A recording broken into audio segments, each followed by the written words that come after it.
ప్రభువైన యేసుక్రీస్తు నామములో మీకు శుభములు. हमारे उद्धारकर्ता प्रभु यीशु मसीह के नाम में आप सभी लोगों को शुभकामनाएं। We bring you greetings in the Savior, our Lord Jesus Christ. మన ఆరాధన ధ్యాన నిమిత్తము అపోస్తుల కార్యము 26వ అధ్యాయము 16వ వచనం. हमारे आराधना में जाने से पहले वर्तमान संदेश के लिए प्रेरितों का काम 26వ అధ్యాయము 16, 17, 18 వచనాలు కలిసి ఉన్నాయి. కలిపి చదువుకుందాం. 26 अध्याय के 16, 17 और 18 पद तेलुगु में मिले हुए हैं, तो इन तीन वचनों को हम पढ़ लेते हैं। For our meditation, we will turn to Acts of Apostles, chapter 26, reading from verse 16 on to 18, as is together in Telugu. నీవు నన్ను చూసిన సంగతిని గూర్చియు నేను నీకు But కనబడు arise and సంగతిని stand on your గూర్చియు feet, as నిన్ను I పరిచారకునిగాను prepared you for సాక్షిగాను this purpose, to నియమించుటకై make you కనబడి a ఉన్నాను. minister, a నీవు witness లేచి నీ both పాదములు of these మోపి things which నిలువుము. you have నేను seen and ఈ the ప్రజల things వలన which you అన్ని have జనుల not వలన seen. హాని The కలగకుండా deliver you నిన్ను in the Jews and కాపాడేదను. people alone. మనందరం కలిపి చదువుదాం.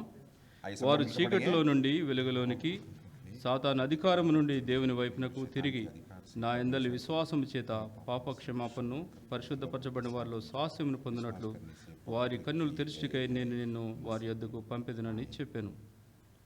వారు చీకటిలో నుండి వెలుగులోనికి, సాతాను అధికారం నుండి దేవుని వైపునకు తిరిగి परमेश्वर की ओर फिरे और अपने पापों की क्षमा और उन लोगों के साथ जो मुझे विश्वास करने से पवित्र किए गए हैं। We see in here that 18th verse. verse 18th in English it is written, to open their eyes in order to turn them from the darkness to light and from the power of Satan to God, that they may receive forgiveness of sins and inheritance among those who are sanctified by faith in me. మన ఆరాధనకు కావాల్సినటువంటి వర్తమానము ఇక్కడ ఉంది. और जो उपासना के लिए हमें जो उपदेश चाहिए, जो संदेश चाहिए, ये यहाँ पर हम देख सकते हैं। For our worship, the word is here we see in this portion, it is indelt in this. వారు చీకటిలోని వెలుగులోనికి, और हम देखते हैं कि उनकी आंखें खुले और वे अंधकार से ज्योति की ओर, From the darkness to light. That they- సాతాను అధికారం నుండి దేవుని వైపునకు, और शैतान के अधिकार से परमेश्वर की ओर फिरे, From the power of Satan to God. నా యందలి విశ్వాసం చేత పాపక్షమాపణ और की पापों की क्षमा और उन लोगों के साथ मुझ पर विश्वास करने से, That they may receive forgiveness of sins పరిశుద్ధపరచబడిన వారిలో స్వాస్థ్యము పొందినట్లు और पवित्र किए गए हैं मिरास पाए, and inheritance among those who are sanctified by faith in me. ఈ మాటలు మనం ధ్యానించే ముందు ప్రార్థించుకుందాం. और इन बातों को ध्यान मनन करने से पहले आइए प्रार्थना करते हैं। Before we meditate upon this verse, we'll pray. మహాపరిశుద్ధుడా, ఘనమైన తండ్రి, మీ వాక్య లేఖన భాగాలు మేము ధ్యానించబోతున్నాం. మీ ఆత్మాభిషేకము మాకు అనుగ్రహించిన తండ్రి, మీ మాటలు, మీ సత్యములు నేను ప్రభా మరి మాకు బయలుపరచండి. తద్వారా మేము తండ్రి మీ వాక్యము తండ్రి మరి ప్రభా క్షుణ్ణంగా ఎరిగిన వారమై తండ్రి గ్రహింపుతో తండ్రి అర్థసహితమైనటువంటి తండ్రి హృదయంతో నింపబడిన వారమై మీ సేవ చేయుటకు మాకు సహాయం చేయండి. ఆత్మాభిషేకమును ప్రభా అయినా మీ రక్తపోషణ మాట్లాడండి. సమస్త ఆశీర్వదకరంగా చేయమని యేసు ఘననామములో అడిగి తండ్రి, ఆమేన్.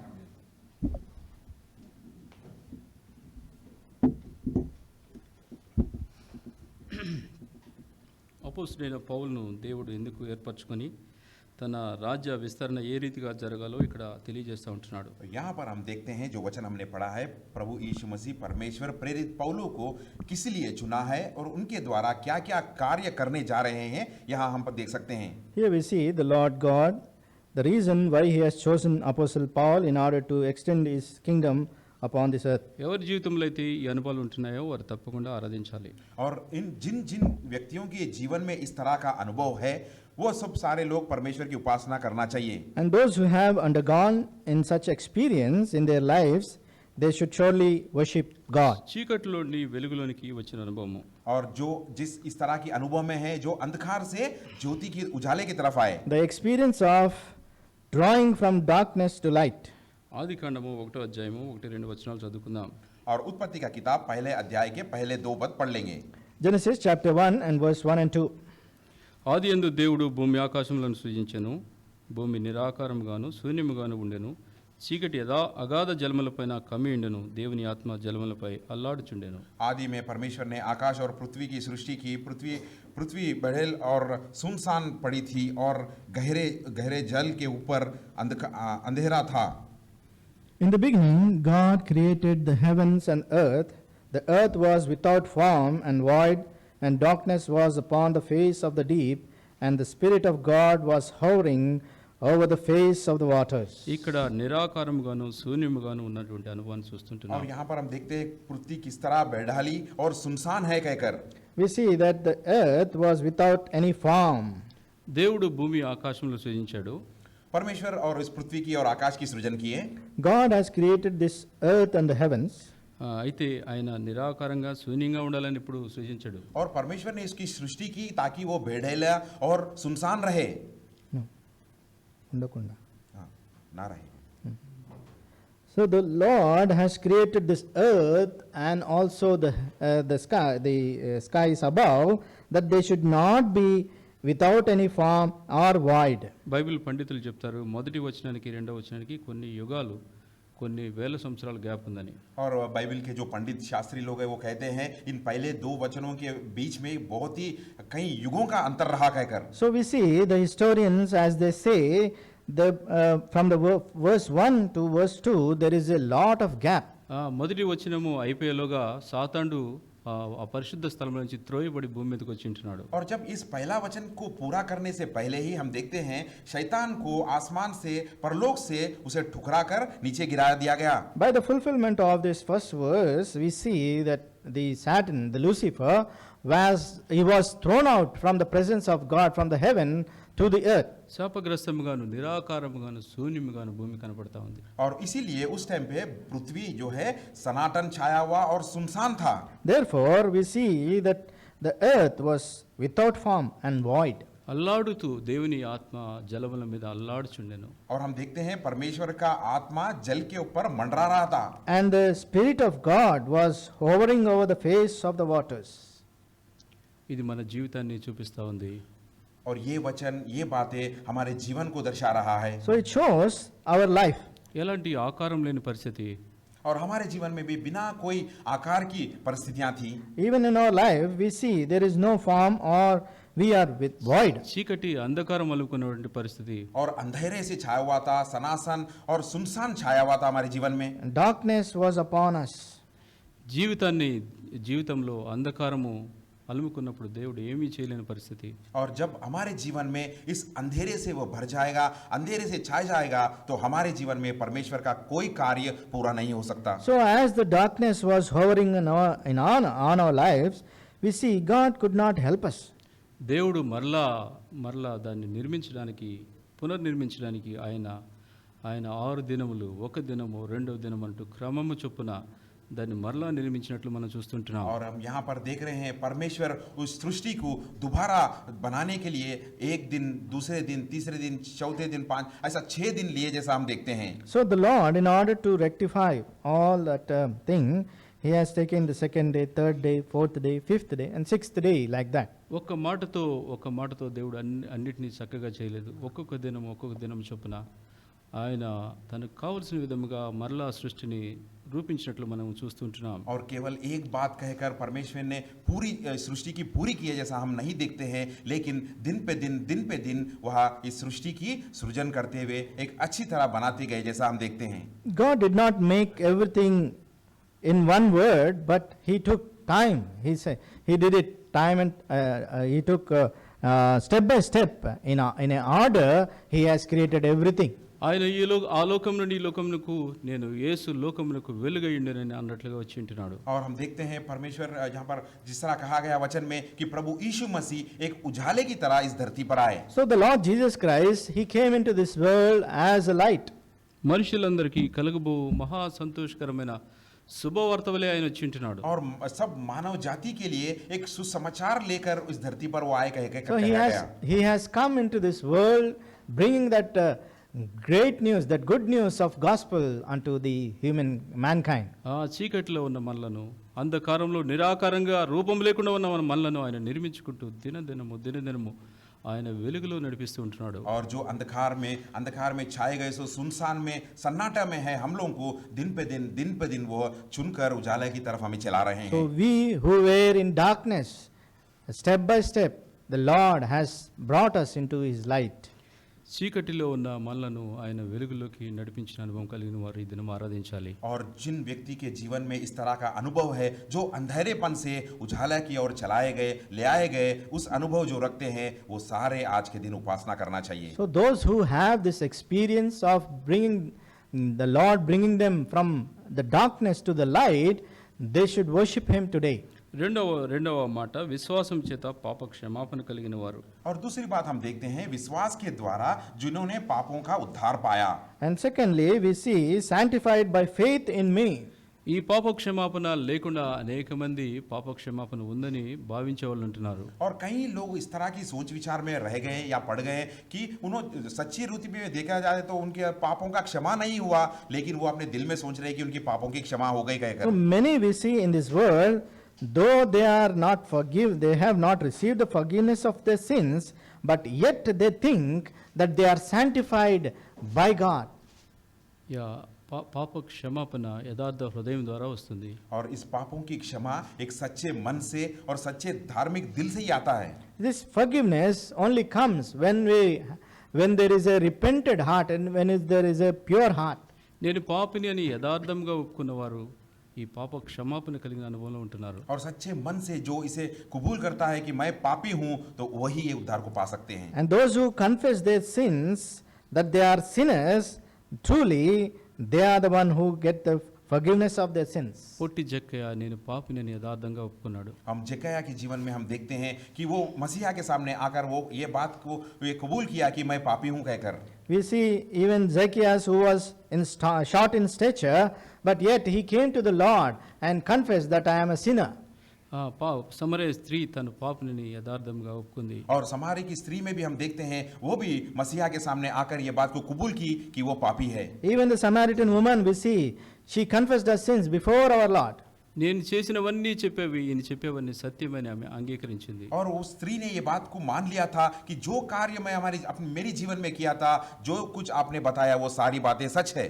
She says that whatever he says about me, they are true.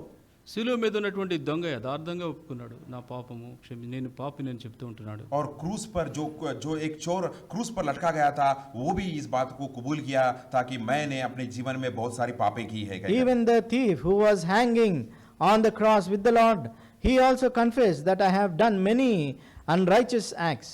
యథార్థంగా ఉన్న వారికి ప్రభు చెప్పినాడు, ఆయన ఈ లోకానికి, యేసుక్రీస్తు ఈ లోకానికి పాపములను క్షమించుట కొరకు వచ్చినాడు. ఆయన అనేక మందితో చెప్పినాడు, నీ పాపములు క్షమింపబడి ఉంటున్నాయని. और सच्चे मन से सच्चे दिल से जो मांगते हैं उन्हें क्षमा करने के लिए मसीहा हमेशा तैयार है. जब पृथ्वी पर वह सुसमाचार बांट रहे थे, कई लोगों से इस वचन को उन्होंने बांटा कि मैं जो सच्चे मन से कबूल करते हैं उनकी पापों को क्षमा करने आया कहकर. And those who are upright, they are ready to ask the forgiveness of the Lord. As the Lord was in this world, He foretold all those things that He has come into this world to forgive those who humble themselves truly. అనేక మంది పరిసయ్యులు సద్దుకయ్యులు దేవుని దేవాలయాల్లో కనపడుతున్నారు, వేషాలు వేసుకొని తిరుగుతుంటున్నారు, గొప్ప గొప్ప జనముగా పేరు ప్రఖ్యాతులు పొంది ఉంటున్నారు. ప్రభు చెప్పి ఉన్నాడు, వీరు సున్నం కొట్టిన సమాధులని. और हम देखते हैं वहाँ की समाज में, वहाँ की मंदिरों में, कलीसियाओं में इस सदुकियों को, फारसियों को जो लंबे लंबे वस्त्र पहनकर घूमते रहते हैं, अच्छे अच्छे कपड़े पहनकर दिखते हैं, उनको देखकर मसीहा ने कहा ये तो एक छूने लगाई गई सो खबर की तरह है कहकर. So the Lord, when He was there in this world, He saw all these Pharisees and Sadducees. He called them, they are the tombs which were whitewashed. వారి పాపములు క్షమింపబడిన వారు ప్రభువును ఆరాధించాలి. और जिन व्यक्तियों की पाप आज क्षमा की गई, वो सारे लोग आज आराधना करना चाहिए. And those whose sins are forgiven, they are to worship God today. ఆయన వాక్యం చెప్తుంది, ఆయన పాపములు మన పాపములు ఆయన వీపు పైన వేసుకున్నాడు. और वचन कह रहा है कि हमारे पापों को प्रभु यीशु मसीह ने उनकी पीठ पर डाल लिया कहकर. The word of God says that He has put our sins on back of him. మన పాపములు తూర్పు నుండి పడమటికి ఎంత దూరం ఉందో అంత దూరపరిచి ఉన్నాడు. और हम देखते हैं हमारे पाप जिस तरह पश्चिम से लेकर उत्तर तक है, उतने लंबे पापों को उन्होंने हमें निकाल दिया कहकर. And the word of God says that our sins, he has removed them from the east to the west. మన పాపములు సముద్ర అగాధములోనికి పడవేసి ఉంటున్నాడు. और हमारे पापों को वह समुद्र की गहराई में डाल दिए. And also he put our sins deep in the oceans. ఆయన చెప్పాడు నీ పాపములు ఇంకెన్నటికీ జ్ఞాపకము చేసుకోబడవని. और उन्होंने ये बात भी कहा कि मैं और हमेशा के लिए कभी भी दोबारा तुम्हारे पापों को मैं स्मरण में नहीं लाऊंगा. And also he said that I will no more remember your sins anymore. ఒక్కసారి క్షమించిన తర్వాత ఎన్నటికెన్నటికి ఇంకెన్నటికి కూడా మన పాపములు ఆయన జ్ఞాపకం చేసుకోకుండా విధంగా దాన్ని దూరపరిచింటున్నాడు. और उन्होंने इस तरह से इस प्रतिज्ञा दे रहे हैं कि एक बार अपने पापों को क्षमा करने के बाद फिर दोबारा कभी भी कहीं भी मैं तुम्हें उसे याद नहीं लाऊंगा और उसे आने नहीं दूंगा. Once he has forgiven our sins, he says that he will never ever remember our sins anymore. మన పాపములు క్షమించుట కొరకు ఆయన నిరాకారుడుగాను, రూపము లేనివాడుగాను, రూపము కోల్పోయినవాడుగాను, ఆ శిలువ మీద రక్తసిక్తమైన వాడుగాను మన పాపములు భరించుట కొరకు ఆయన రక్తము కార్చింటున్నాడు. और उन्होंने हमारी पापों को क्षमा करने के लिए अपनी पूरी सुंदरता को उन्होंने खो लिया है, बिना कोई सुंदर के क्रूस पर लटक गए और अपनी सारी लहू को वह बहा दिए. So in order to forgive our sins, in order to redeem us from the darkness unto the light, he has come and became without form and without any countenance upon him. Hebrew 2:3 చెప్తా ఉంది, ఇంత గొప్ప రక్షణ నేను నిర్లక్ష్యం చేసినట్లా ఏ రీతిగా తప్పించుకోగలను. और हिब्रानियों की पत्री में हम पहले 2 वचनों में हम देखते हैं कि इतनी महान उद्धार को अगर मैं टाल दूंगा तो मैं किस तरह क्षमा पाऊंगा. So we see in Hebrews chapter 2 and 2 that if I neglect this such a great salvation which is first began, how wretched I am. దేవుని కుమారుడు స్వయంగా దేవుని కుమారుడు తన రక్తమును కార్చుతూ రూపమును కోల్పోయి నిరాకారుడిగా మారిపోయి శిలువ మీద వేలాడి నీ పాపము క్షమించినాడంటే దాని ద్వారా నీకు రక్షణ కలుగుతుందంటే దాన్ని నిర్లక్ష్యం చేస్తే నువ్వు ఏ విధంగా తప్పించుకోగలవు. स्वयं परमेश्वर के पुत्र इस धरती पर आकर क्रूस पर लटक कर अपनी सारी सुंदरता को खोकर लहू बहाकर तुम्हारी पापों को अगर क्षमा कर रहे हैं, तो अगर इस बात को तुम इनकार करोगे, टाल दोगे, तो किस तरह की क्षमा तुम पाओगे. So the Lord, the God, his son, if he has come into this world and died on our behalf for our sins, and if he neglects such salvation, how can we escape from that wrath of God? నా పాపములు నా దేవుడు తన వీపువే నా కాపాడవేసెను. నా పాపములు నా దేవుడు తన వీపువే నా కాపాడవేసెను. తన రక్తములో శుద్ధిపరచి తన సొంత జనములో నన్ను చేర్చెను. తన రక్తములో శుద్ధిపరచి తన సొంత జనములో నన్ను చేర్చెను. ఇంత గొప్ప రక్షణానందమును నేనేట్లు వర్ణించగలను.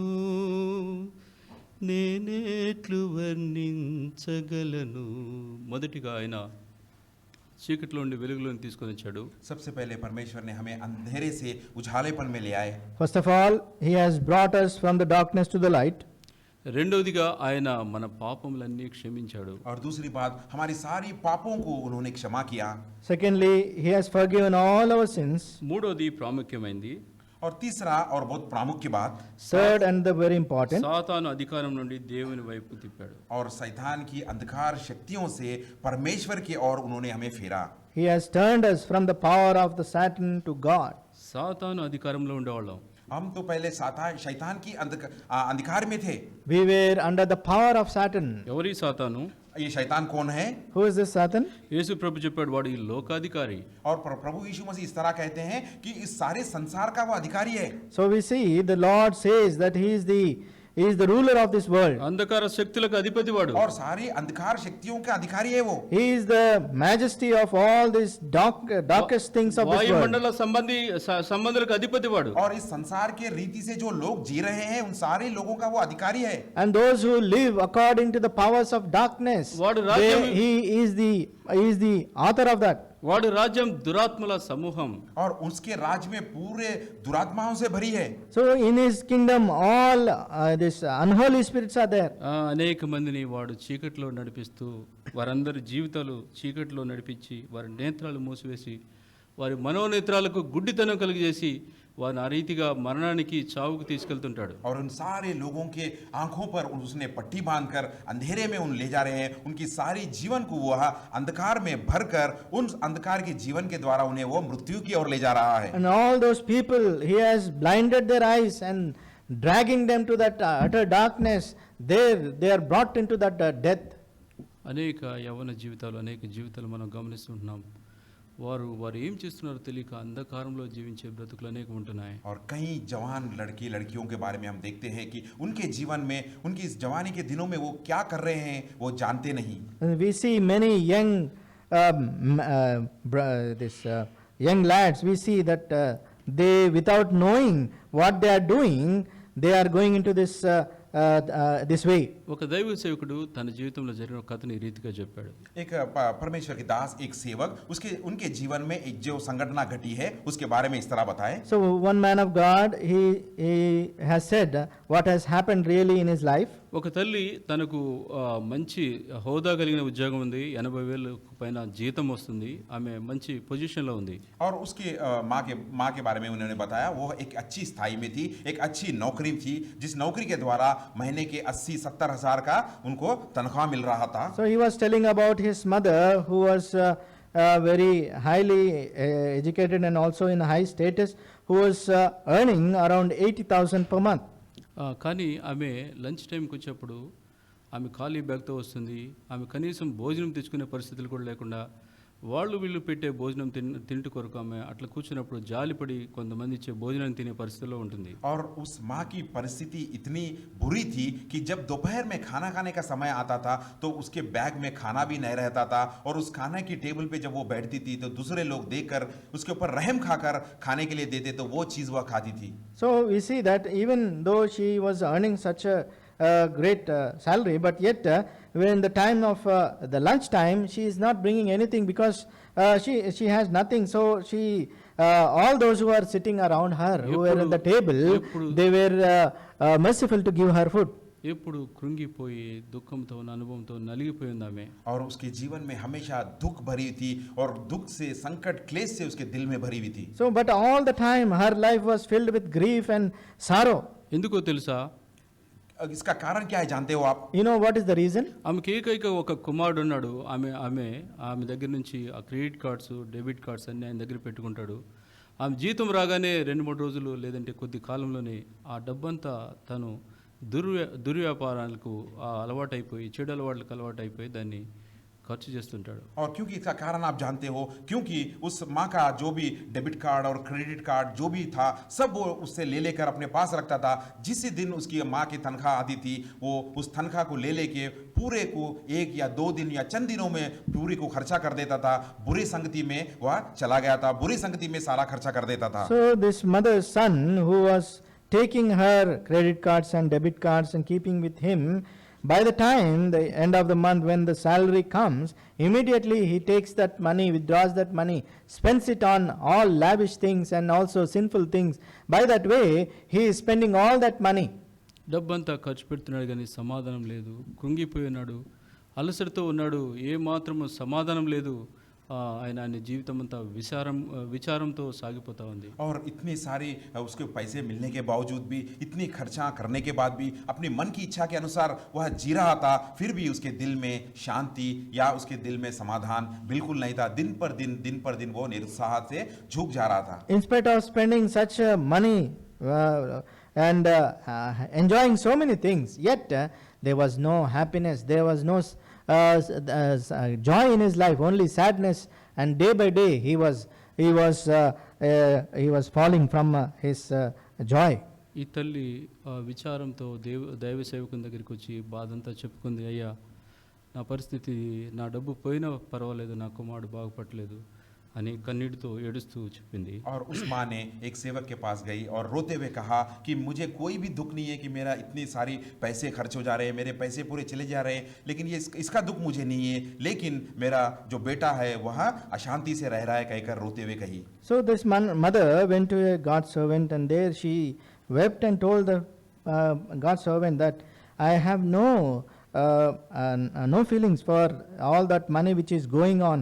I don't feel sad for that, but my son, even though he is spending so much of money, but yet he has no joy in his life. He is sorrowful and sad all the time. సాయంకాలానికి కోటానికి అమ్మ ఏదో చెప్పి నీ కుమారుని సాయంకాల పరిచర్య మీటింగ్కి తీసుకొని రమ్మని దైవ సేవకుడు ఆమెకు చెప్పాడు. और उस सेवक ने उस माँ से कहा कि किसी भी तरह इस शाम के जो कलीसिया की मीटिंग है, उस मीटिंग में अपने पुत्र को किसी भी तरह आप ले आओ, कहकर उन्होंने कहा. So this God's servant, he has told that mother that somehow you bring your son to this evening's meeting. ఆ కుమారుడు సాతాను అధికారంలో ఉన్నాడు. అతి కష్టం మీద తల్లి ఏమి చెప్పిందో, ఏమి వరాలు ఇచ్చిందో, ఏమేమి కమిట్మెంట్ ఇచ్చిందో సాయంత్రానికైతే అతి కష్టం మీద అతను తీసుకొని వచ్చింది. और हम देखते हैं उनका बेटा जो अंधकार में जी रहा था, तो उस माँ ने चाहे कितना ही प्रयास किया होगा, कितने प्रलोभन उसको दिए होंगे कि मैं तुझे ये दूंगी, तुझसे वो करूंगी, तुझे ये दूंगी, कहकर किसी तरह प्रयास कर कर उसके पुत्र को उस शाम की मंडली में सेवकाई को लेके आई. So we do not know this mother, the son who was in all that bad habits, lavish living, she has given him, I don't know what kind of leverage she has given, or what I am going to give you this, I am going to give that, and somehow she brought him to that meeting in the evening. తల్లి పక్కన ఇష్టం లేకుండా కూర్చున్నాడు. ప్రభు మాట్లాడడం ప్రారంభించాడు.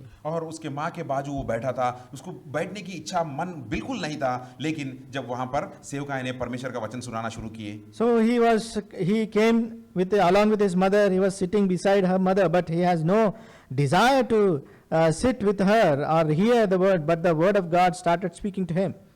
సాతాను అధికారంలో ఉన్న వాని జీవితంలోకి, అంధకారంలో ఉన్న వాని హృదయంలోనికి దేవుని వాక్యము వెలుగు రూపంలో రెండంచులు గల ఖడ్గం వలె ఆయన హృదయంలోకి దేవుని వాక్యం వెళ్తా ఉంది. और जो अंधकार का जीवन जी रहा था, उस समय में परमेश्वर का वचन दो धार की तलवार की तरह, उजाले की तरह वो उसके दिल में जा रहा था. He was living in utter darkness. Into his life, the word of God, like a light and like a two-edged sword, started entering into his life. కన్నీటితో కూలిపోయాడు. और उस वचन को सुनकर वो आंसू बहाते हुए वहां पर गिर गया. वो So by the touching of the word, he was tearful and fell upon his knees down. అందరికంటే ముందు పుల్పిట్ దగ్గరికి వెళ్ళి నన్ను క్షమించండి ప్రాధేయపడుతూ ఉంటున్నాడు. और सब लोगों के बीच में से सबसे पहले उठकर वो सामने पुलपिट के पास सामने जाकर वो कहने लगा, मुझे माफ करो कहकर. Before anyone could reach to the pulpit, he went there, and there he started crying and saying, forgive me. ఆ రీతిగా తను దేవుని దైవ సేవకునిగా మారి ఉంటున్నాడు. और इस तरह से इस वचन के द्वारा, सुनने के द्वारा वो अपने जीवन को बदलकर वो भी एक परमेश्वर की सेवक की तरह बन गया. So in that way, by the touching of the word, by the entering of the light of the word, he also committed his life and he has become a servant of God. సాతాను అధికారంలో ఉండి దేవుని వైపుకు తిరిగిన వారు ఆరాధించాలి. और जो व्यक्ति शैतान के अंधेरेपन से उजाले की तरफ बदल गए हैं, उन सारे लोग आराधना करना चाहिए. And those who have come into this experience of turning from darkness to the light of God, they should worship God. అక్కడ రాయబడిన దానిలో నా చివరిది పరిశుద్ధపరచబడిన వారిలో స్వాస్థ్యము పొందునట్లు. और यहाँ पर लिखा गया है कि जो भी पवित्र हुए हैं और जो क्षमा पाकर पवित्र होकर विश्वास करने लगे, और वह लोग सारे लोग उनकी मिरास की तरह बनाए गए, वो सारे लोग आराधना करना चाहिए. And it is written, an inheritance among those who are sanctified by faith in me. పరిశుద్ధపరచబడిన వారికి ఒక స్వాస్థ్యం ఈ భూమి మీద ఇవ్వబడింది. और जो भी पवित्र किए गए उनके लिए इस धरती पर एक मिरास दिया गया. And those who are sanctified, they have an inheritance even in this earth. రేయింబాగులు కష్టపడి ఉద్యోగాలు చేసి కొన్ని డబ్బులు సంపాదించి ఇది మా బిడ్డల కొరకు మేము సంపాదించిన స్వాస్థ్యం అని చెప్తాం. और हम दिन रात मेहनत कर कर कुछ पैसे कमाते हैं, कमा कर उसे बचा कर रख कर कहते हैं कि ये मिरास या ये जो भी मैंने धन संपत्ति इकट्ठा की ये मेरे बच्चों के लिए कहकर कहते हैं. Day and night we toil and gather something and say, this is for the inheritance of my children.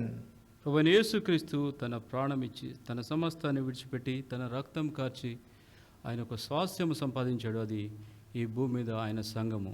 और पर प्रभु यीशु मसीह उन्होंने इस धरती पर आकर क्रूस पर लटक कर लहू बहाकर अपने प्राण को त्याग कर वो भी एक मिरास इस धरती पर बनाए और वो मिरास ही है कलीसिया.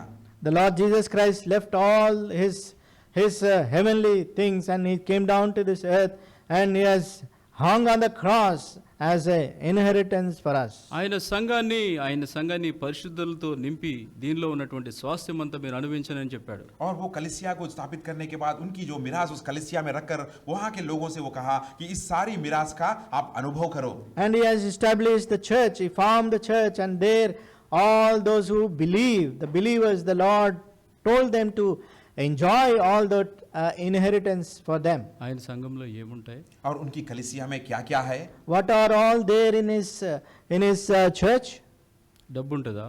क्या वो कलीसिया में पैसे हैं? Is there money? వెండి బంగారాలు ఉంటాయా? या सोना चांदी है उस कलीसिया में? Is silver and gold there? అపారమైన ఆశీర్వాదాలు ఆయన సంఘం ద్వారా కలుగుతుంటాయి. और उनकी कलीसिया के द्वारा अपन सोच भी नहीं सकते उस तरह की आशीषें हम पा सकते हैं. So abundance of blessings are indwelt in his house. మన క్రియలతోనూ డబ్బుతోనూ సంపాదించలేని ఆశీర్వాదాలు ఆయన సంఘము ద్వారా ఆయన పొందుపరిచిన ఆ స్వకీయ సాంపత్యానికి మనం చేర్చి ఉంటున్నాడు. जो हमारे क्रियाओं के बारे में जो हमारी धन संपत्ति से जो आशीषें हम नहीं पा सकते वह कलीसिया में जो आशीषें रखे हैं उस कलीसिया के द्वारा वो सारी आशीषें हम पा सकते हैं. So we see that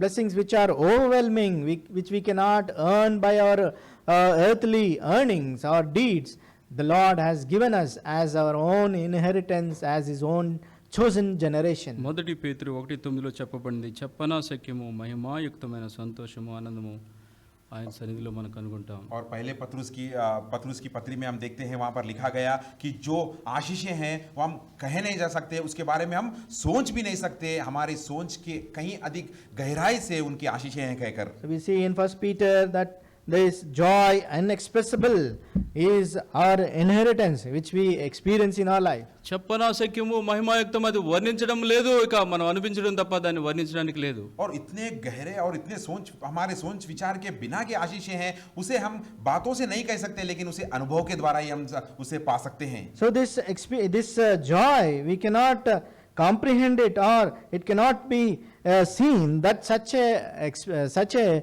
thing we can only experience when we are in the church. ఈ భూమి మీద మనం గమనిస్తూ అనేక మంది సంతోషంగా ఆనందంగా కనపడేవి అవి సంతోషాలను భావించకండి, అది కాదు.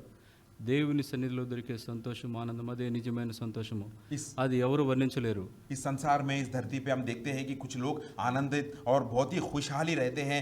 देखिए उसको देखकर ये मत सोचिए कि यही खुशी है, यही आनंद है, लेकिन कलीसिया में प्रभु यीशु मसीह की कलीसिया में जो आनंद हमें प्राप्त होता है वही सच्चा आनंद है. And those who are living in this world and enjoying these pleasures of this world do not consider this is as blessings, but only the real blessings is indwelt in the house of God. They can only experience it. ఆయన సన్నిధిలో కృపా సత్యాలు దొరుకుతాయి. और उनके सन्निधि में हम जाएंगे तो वहां पर हमें दया, करुणा और सच्चाई मिलती है. And we can experience in his house that grace and also his truth.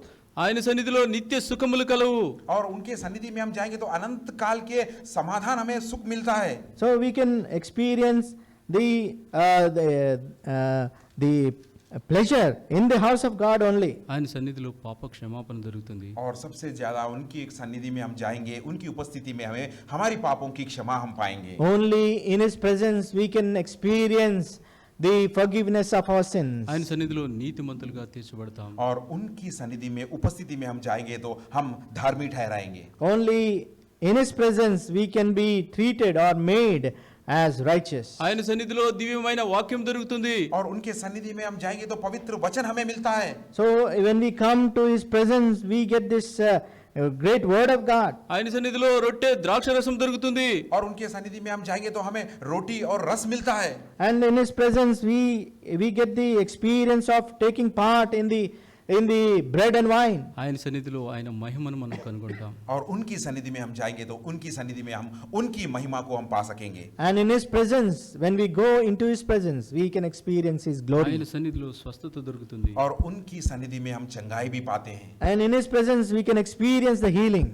ఆయన సన్నిధిలో మనం చేసే ప్రతి కార్యానికి ఫలము దొరుకుతుంది. और उनके सन्निधि में हम जाकर जो भी क्रिया और कार्य करेंगे उस कार्य का फल जरूर हम पाएंगे. So in His presence, if we go and abide, whatever we do by deed, we can experience it and we can get fruit out of it. ఆ జీతము నిశ్చలమైంది, ఎప్పుడు పాడు కాకుండా నిరంతరము నిలిచిండే ఆ ఫలము దొరుకుతుంది. और उनके सन्निधि में जो हम तनख्वाह की तरह हम पाते हैं, जो हमें मिलता है, वह कभी भी ना सड़ने वाला ना खराब होने वाला है, अनंत काल तक रहने वाला है. So that fruit or that wages which we get from there will never perish, for it will be for eternity to eternity. ఈ స్వాస్థ్యం పొందుకోవడానికి దేవుడు మనల్ని పిలిచాడు కాబట్టి ఆరాధించాలి. इस तरह का मिराज पाने के लिए परमेश्वर ने हमें चुना है, बुलाया है, इसीलिए हमें उनकी स्तुति और बड़ाई करना चाहिए. So the Lord has called us to experience in that inheritance. So let us worship that Lord.